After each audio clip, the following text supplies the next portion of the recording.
Allons-y maintenant avec l'exemple 4 portant sur la relation de Pythagore. Donc, on nous demande de calculer l'aire du triangle suivant. Donc, un triangle juste ici. Depuis le début du chapitre, on porte notre attention sur les triangles rectangles. Donc, ici, mon œil aguerri remarque que je n'ai pas un triangle rectangle. Donc, on aura certainement à utiliser ce que j'ai nommé la stratégie de découpage. Essayer de trouver à l'intérieur de ma figure des triangles rectangles. On nous dit, remarque, dans un triangle isocèle, par symétrie, la hauteur issue de A est aussi une médiane. Donc, coupe le segment BC en son milieu. Comment cette remarque peut nous aider à résoudre le problème? Alors, il faut se rappeler, si je veux calculer l'aire d'un triangle se calcule de la façon suivante. Je dois connaître la mesure d'une base au niveau de mon triangle et de sa hauteur qui est associée. Donc, base fois hauteur, la mesure de la base fois la mesure de la hauteur, et tout ça divisé par 2.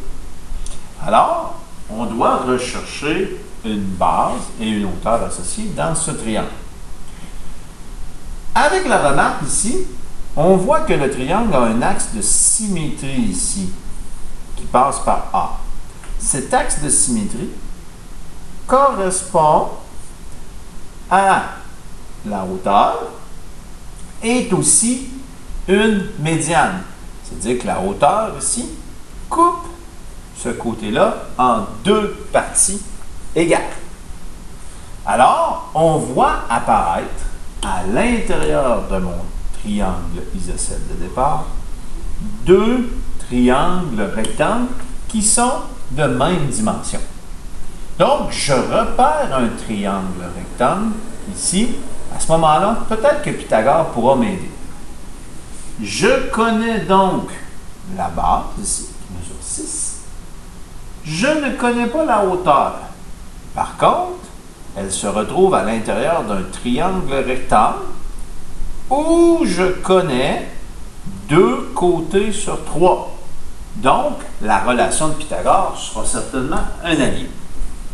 Alors, ici, on va nommer l'endroit où ma hauteur atterrit sur mon côté, le point H. On l'appellera H pour les biens du problème.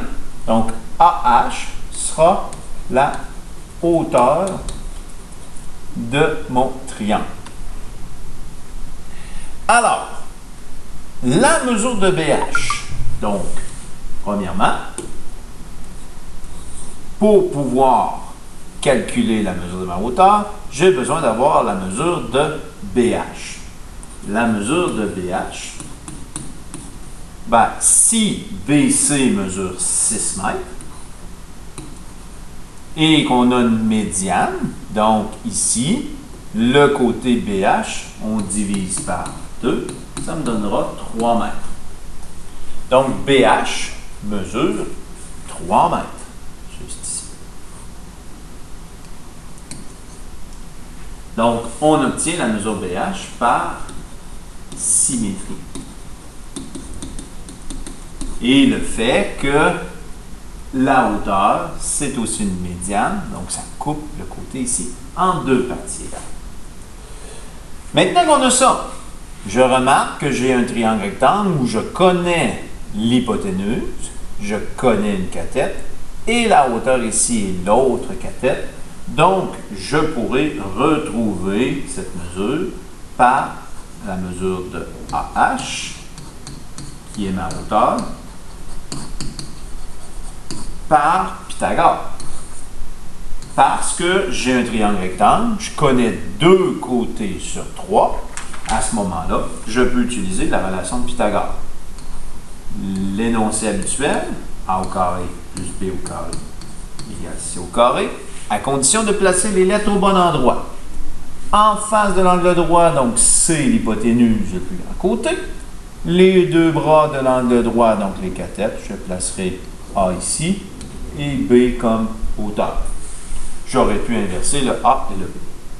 Donc, j'écris ma formule, je remplace ce que je connais. Donc, mon A vaut 3 mètres, correct, plus mon B je ne le connais pas, c'est B, est égal à C, la mesure de l'hypoténuse, donc 12 au carré.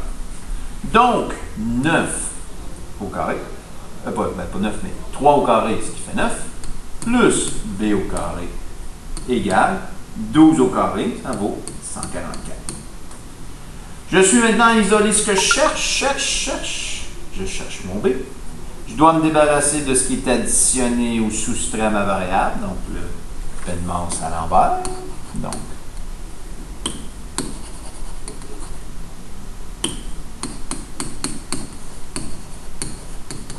Donc, en isolation, je repère ma variable B, j'enlève ce qui est additionné ou soustrait, donc j'enlève le plus 9 en faisant moins 9. Si je le fais d'un côté de l'égalité, je le fais de l'autre.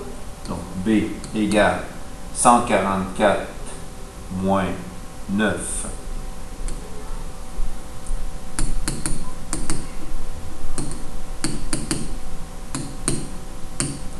Ça me fait 135. Oh, j'avais oublié mon B carré, donc ça c'est une erreur classique. Il ne faut pas oublier l'exposant ici de le descendre. Ensuite, donc, il n'y a rien qui multiplie ou divise ma variable. Donc, c'est un sous-entendu. Donc, je dois me débarrasser de l'exposant. Donc, racine carrée d'un côté et de l'autre. Donc, mon B va valoir... On va aller faire notre calcul. Racine carrée de 135, ce qui fait 11,62 arrondi. Donc, B est approximativement égal à 11,62 et ce sont des mètres ici. Donc, j'ai retrouvé la mesure de la hauteur. Donc, j'ai tout ce qu'il faut pour pouvoir calculer l'aire de mon triangle. J'ai la mesure de la base qui est 6. J'ai la mesure de la hauteur qui lui est associée. Donc, la mesure de AH. Donc, j'ai ce qu'il faut pour pouvoir calculer mon aire. Donc, troisièmement, l'aire du triangle, c'est le triangle ABC. Le triangle ABC. Peut-être pas clair.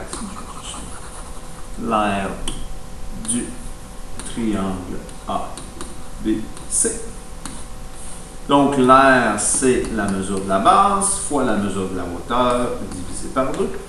L'aire est donc égale, la base, on a dit 6 mètres, fois la hauteur qui est environ de 11,62 et divisé par 2.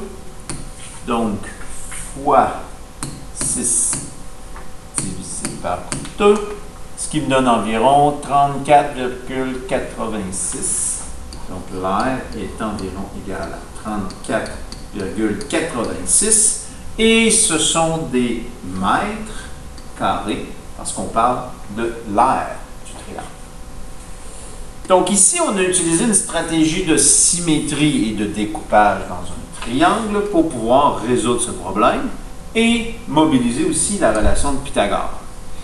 Il est à noter que là, ici, on parle de symétrie dans un triangle rectangle, mais on a aussi des axes de symétrie dans un triangle équilatéral. Un triangle équilatéral, on se rappelle, c'est 3 côtés égaux. Donc, ici, dans mon triangle, le triangle isocèle, c'est 2 côtés égaux. Donc, dans ce cas-ci, le triangle équilatéral ABC, 3 côtés égaux, possède 3 axes de symétrie qui sont à la fois des hauteurs et des médianes. Donc, si j'abaisse une hauteur ici, j'ai un angle droit, mais les deux côtés ici mesurent la même chose.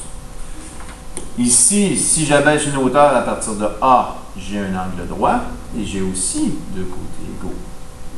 Et si j'abaisse une hauteur à partir de B, c'est un autre axe de symétrie. J'ai donc un angle droit et j'ai aussi 2 côtés égaux. Donc, on voit apparaître à l'intérieur d'un triangle équilatéral, lorsque j'effectue ces découpages, une multitude de triangles rectangles qui pourront certainement vous aider à résoudre des problèmes qui vous seront proposés dans vos exercices. Donc, cet élément-là, le découpage, la stratégie du découpage, est efficace souvent dans les triangles isocèles et les triangles équilatéraux.